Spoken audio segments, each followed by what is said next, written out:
Guys, that's okay. We all love World of Warcraft here. I know, you don't have to spam it in chat. It's not like I asked you to because we are making a YouTube video. It is completely fine. So anyway, we have a Bellular video. Apparently Blizzard is quietly rehiring some veteran WoW developers. I don't know, maybe they ran out of supply of Labubu millennials. Maybe the wine moms have taken a little bit of an extra sip. So I guess we have to wait and see who came back, and then we're gonna see what's up. Because I'm totally not against older developers that are actually competent and know what they're doing to come back into the company. Obviously, I'm not against it, but we'll have to wait and see. Welcome back to the show. Even though I find myself trapped inside some sort of bizarre dark void, we've got more important things to talk about. Damn, Bellular is on his Coffee Zilla arc. Based. Because as Blizzard fans, we've kind of learned something over the years, and that's that games really aren't made by abstract notions like companies or logos. They're made by the people who actually work on them. So when one of the most important designers in WoW's modern history quietly walked back through the door, yeah, you do kind of pay attention. The guy's name is Johnny Cash. He left work in Fortnite 4 years ago. And this is the guy who led and built Legion's artifacts, who helped with the concept of class order. Wait, is this the seasoned veteran you're talking about? A Fortnite developer that built Legion? Wait, when was Legion? What? I mean, it can be long ago, right? Like, Legion was literally 2 expansion ago, guys. Like, don't tell me. Like, no, Legion was 3 expansion ago at the latest. Just stop. Don't tell him. Oh, God. Oh, man, not again. And who ran one of the most memorable patches in WoW's history. Patch 7.3's Assault on Argus. Memorable. Now he's back, hopefully to do more of this. I love that we're now settling on memorable. That's great. That's a fantastic direction for World of Warcraft. Just mediocre plus. Great. Same, and as it turns out, he's actually not alone, because there's been a quiet pattern we've been tracking of senior talent walking back into Blizzard. But there's another side to this story. It's all got to do with event timing. Fuck, wait, it was a decade season's Legion? What the hell? Oh my god, dude. I'm getting old. That's crazy. That's crazy. I really don't have time to go back into my old room and grab the box for Legion. I do have it here. I do have it with, like, Illidan. I saved it. It looked really cool. I had the code inside and everything. Because, you know, I didn't have a credit card at the time. So, yeah, I guess it was, like, over a decade ago. Wow, that's crazy. Man, times truly goes by, huh? Man, WoW players. Yo, where are you, WoW players? Oh, right. They're in the graveyard. The PTR build, and basically, Blizzard may be dangled doing potentially a 2-week delay in a patch. It now seems that that is dead, but what is buried in the dates that we've seen hit the PTR is basically, well, realistic launch dates for the next 2 patches of World of Warcraft. So suffice it to say, we have a lot to talk about. Right, so the intro may just sound like I'm kind of glazing Johnny Cash in particular, but really, features in WoW literally do survive based on if someone at the team actually wants to go and do the feature. I mean, did you notice that Midnight was missing 2 major staples? Stuff works when people are actually working on them. Yeah, that's a very, very crazy concept, I know. Which are, it had no new pet battle system content. It was actually the first expansion in 12 years to go without that, and also skywriting races are just gone. Now, these were notoriously, like, small-scale things that were made by a few people at most, sometimes even just one person, and they're clearly not important enough for Blizzard to maintain those features when someone leaves or team tasking constraints change. So let me solve it for you, Blizzard. Listen. Every time you go through one of these circles, you automatically charge my card $1. I'll bet you're gonna see the best races of your life. I bet it's going to be some Mario Kart level shit. You guys are not going to believe this. I solved Blizzard issues. This is the next hot thing. Get ready for the new expansion. The Last Titan? More like the Last Wallet. Basically, whenever those people leave, well, experience and knowledge just walks out the door. Now, Cash leaving, as an example, could be part of what ultimately kind of killed off pet battles because he was the one who made them back in Mists. So perhaps, with him back at Blizzard, well, they've now got a senior dev with 8 years of experience and the exact knowledge of why people liked past systems like, as an example, artifacts. Now, in his LinkedIn, he actually calls out how he used class fantasy to make the artifacts and their quest lines feel so special. Now, of course, I'm not saying that suddenly the next patch is going to have class holes back or anything like that, but I think what it does say is that there'll be someone in the room at Blizzard fighting for that kind of content in the future. That's pretty good. And I've actually got a little bit more precedent to go on here, because Johnny Cash is not the only returning dev who would appear to have some impact. The next is Jeff Hamilton, a senior designer that left for Riot and has been back for about a year. Now, he was the guy most famous for BFA's corruptions and perhaps most infamous for a few... Don't return him. If he was involved in BFA in any shape or form, just yeet that guy out of the window. He does not belong in a company whatsoever. Yeah, let Riot have him. Let the Valorant Endies enjoy this guy fruits of labor. I'm not gonna do that. I'm not suffering anytime any soon. Nothing in BFA was justified. It was all pure garbage. The Legion dude, sure. Like, artifacts were great. Obviously, I didn't like them from the point of, fantasy, because everyone had Ashbringers and it kind of took the taste out of it. But, like, they were fun. Like, they were good.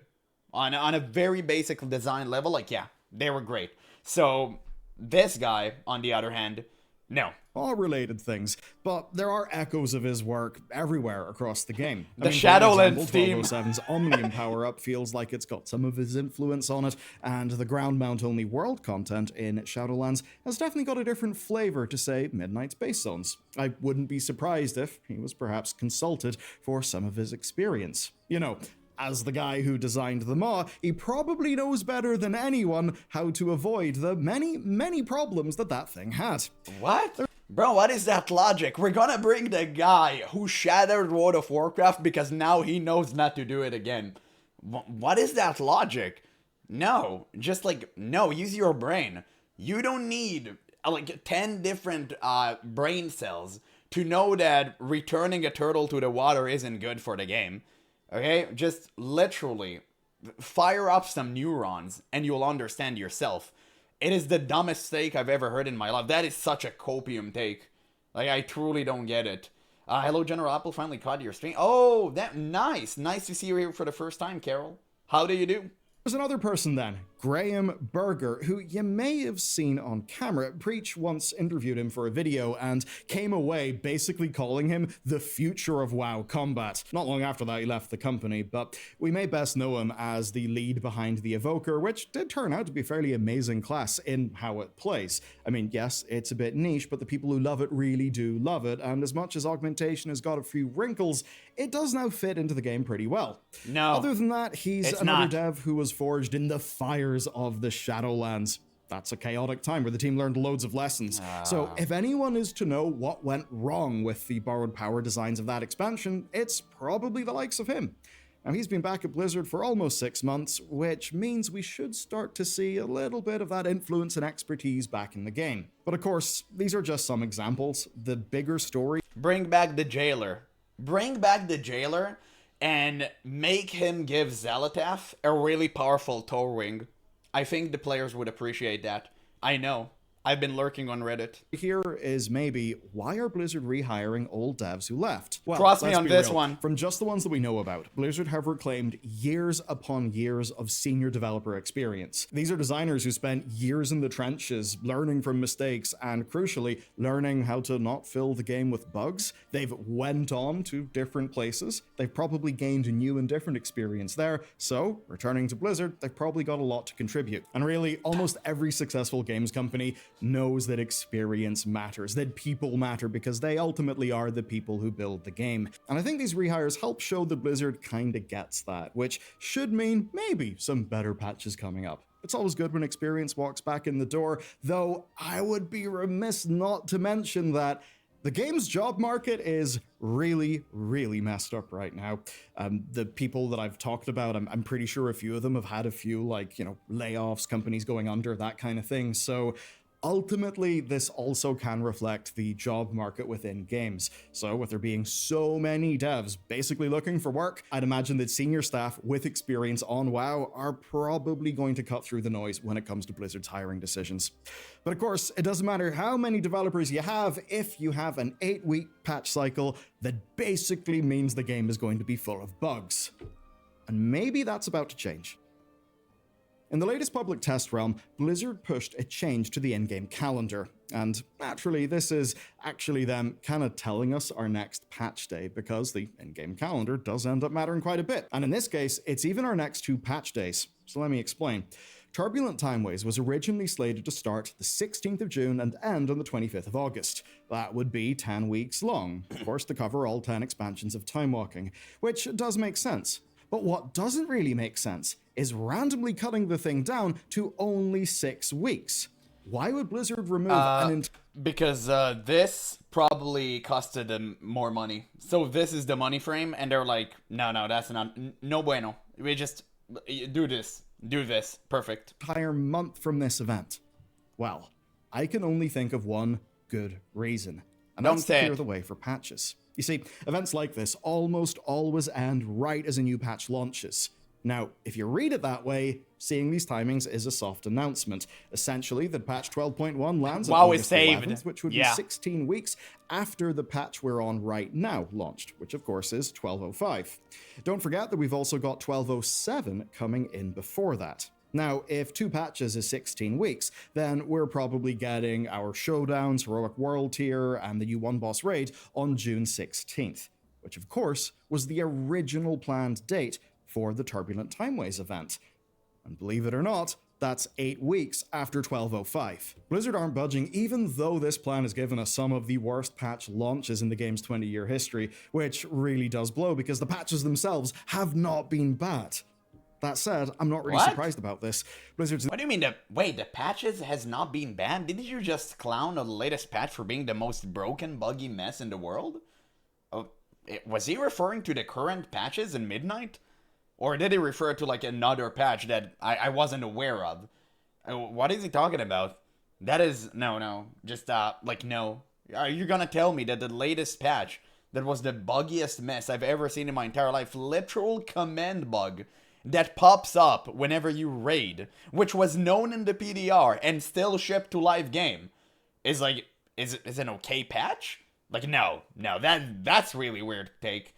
I don't get that. Belialer is so consistent and surely not changing his mind every video. No, you see, there's a different setup now. He's on his CoffeeZilla arc, so it's fine. Everything he's going to say is authentic. Leadership cares about... Yeah, what? Hot take PTR shouldn't exist? You know what? With how Blizzard treats it, you're right. Schedule more than our immediate experience. So much so that Paul Cubitt, an associate game director, flat out dodged the question whenever Taliesin asked him about it recently. When someone clearly near the top of the food chain can't even hold a conversation about it, I think it is kind of time to be worried.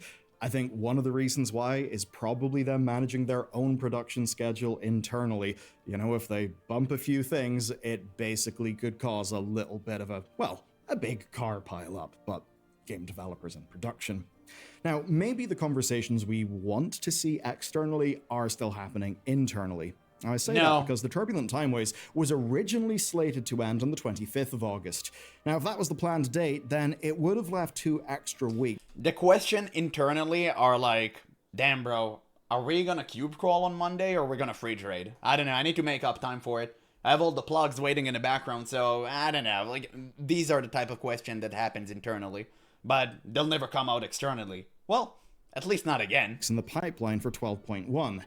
Which Cosby room do we use? Hey, 2 weeks on, say, 12.05 sure would have helped it get over the finish line in a less chaotic state. And now, of course, Blizzard ultimately moved it back. We're not sure what they'll commit to, but maybe they've had a special reason this time.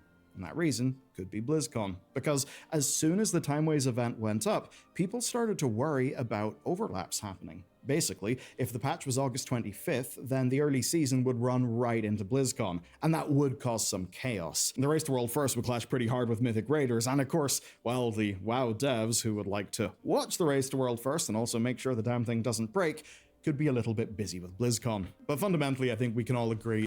Who cares? Make the game good. Bro, what is all of this weird, contrived, like, information we're getting?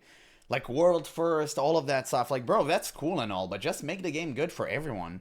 Like, who truly cares about that? Like, stop trying to make WoW into an esport. It never worked and it never going to. Like, just stop. For the love of God, make it better for everyone in the middle. How can it be such a complicated... I really hate how Blizzard takes the most easiest, dumbest thing to do in the world and make it 10 times more complex for no reason whatsoever. They do this with systems inside of the game. They do it with every piece of information. Instead of giving you like a simple yes no answer, they will always obfuscate, they will always lie, they will always deflect. They would never just face a problem head on. That's why all we're getting inside of the game is like band-aid fixes and quick solutions. We never get to the root of the problem, and that's why the game will always suck. Like, literally, that is the reason why retail is dying. I'm getting really tired of all of this merry-go-round. I'm truly getting tired of it. Just put me in charge. I would literally fix your game in minutes. Well, the first thing I do is fire every millennial, okay? And then I'm going to become president, and I'm going to ban millennials. That's good. And then I'm going to do the same for Gen Zers. That would include myself. And the world would be a much better place. Well, until 20 years pass by and the Coco Melon babies are going to take charge. So we're gonna have something really great to look for. There would be a problem of split focus, just because BlizzCon is so damn important to this company. As it should be, it really is important. So then, it looks like Blizzard may have been factoring in a delay based on some of that PTR calendar funniness. Maybe there was going to be an extra 2 weeks in the pipeline for 12/1, perhaps BlizzCon got in the way and that's why it's came back. We don't exactly know, we're kind of reading tea leaves here. But my takeaway is probably that this is bad news for the next little while and potentially good news in the long run. Because hey, maybe all those returning senior staff will help get some of these things right. Because you see that institutional knowledge? That's the type of thing that can prevent bugs in a really powerful way. I'll give... Surely it will. Are you a Gen Z? Where's the broccoli haircut? No, I was born on the cusp of Gen Z. I'm technically a Gen Z, but, you know, I don't count myself as one. I was born in 98, so literally like the verge of Gen Z. I'm the first of the Gen Zers. For real, on God. Be a really good example, right? So the problem that happened with the bad luck protection, the duplicate protection failing with the recent bonus rolls was basically... Yeah, you don't need to have duplicate protections. You don't need to have bonus rolls. Loot need to be loot. Just shut the hell up and make the game good. It's honestly, that's why, like, this is what I'm talking about. It's actually such a perfect example of what I was talking about earlier. Literally the perfect example. You should delete every single merchant and every single system that is not the most basic core fundamental to the game.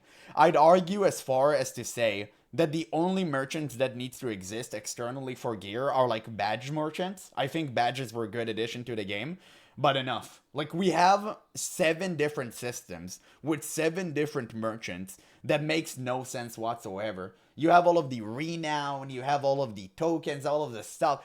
It's just way too many shops, bro. Like, stop. Enough. Just make gear simple. Make it like classic. Make it so you actually drop your loot instead of gambling for it. It's insane. It's absolutely mind-boggling how Blizzard can be so dumb. I truly don't understand it. Literally simplify the game. Delete systems. Don't add them. It couldn't be easier, and they still managed to fumble this up. They still managed to drop the bag. Just because of server config differences between PvP armor mentions, like, get them back, and public servers. Now, I really am shocked that that is not a, like, I mean, maybe it's documented, but nobody had time to look at it. Whatever. But that's the sort of thing where people who have loads of experience on this game will have an intuition for problems like that. Obviously, if those people are away at another company, then yes, while the company may technically retain some of that knowledge because they may have some documentation for, say, a known issue, well, that only matters if someone reads the damn thing. It only matters if there's a process that's realistic that people can follow. And all too often companies lean in that sort of thing. That can end up leading to a hell of a lot of bloat. Where ultimately, if you've got some turbo-experienced devs with finely honed intuitions about the product, about the codebase, all that stuff, well then there's just loads of problems you'll never run into because an intuition will pop into their head. They'll get a spidey sense for bugs, and well, that's just one of those soft factors that you can't really plan to get it back. At best, you need to plan to not lose it in the first place. And hopefully that's a lesson they've learned. But of course, we can't always be playing defense. We can't be developing from a position of fear of the player base. As a ex-WoW designer from way back in the day, Kevin Jordan would always say, fear knows no love. Developing out of fear is maybe not the best thing. Yeah, just developing for the sake of whales and milking them out of more doubloons, true. But yeah, I mean, another great builder video, gonna leave a link in the description, you guys. I've already said what I had to be honest. It's quite sad. I mean, I thought some really great veterans are going to come back, and you were telling me you're bringing back the Shadowlands and BFA crew? Except for that one Legion guy, nobody should come back on team. Like, ain't nobody. And his justification was, oh, they already messed up once, so they'll never do it again. Yeah, that will work, Chief. That will work.